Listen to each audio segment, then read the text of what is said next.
OPS தமிழ்நாட்டுக்கு ஒரு முறைக்கு 3 முறை முதலமைச்சராக இருந்தார், தற்காலிக முதலமைச்சராக இருந்தார். பிஹெச் பாண்டியனுடைய மகன் மனோஜ் பாண்டியன், பிஹெச் பாண்டியன் சட்டமன்றத்தில் ஏற்கனவே அவர் பேரவைத் தலைவராக இருந்தவர், நாடாளுமன்ற உறுப்பினராக இருந்தவர்.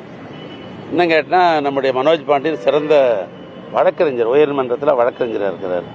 அவர் எப்படி அவருக்கு ஒன்றும் புரியாது? அவரார் அரசியலில் திராவிட இயக்க கொள்கையை அண்ணாவுடைய கொள்கையை, தந்தை பெரியாருடைய கொள்கையை கலைஞர் நிறைவேற்றினார், அவர் வழியில் இவரும் நிறைவேற்றுறார்.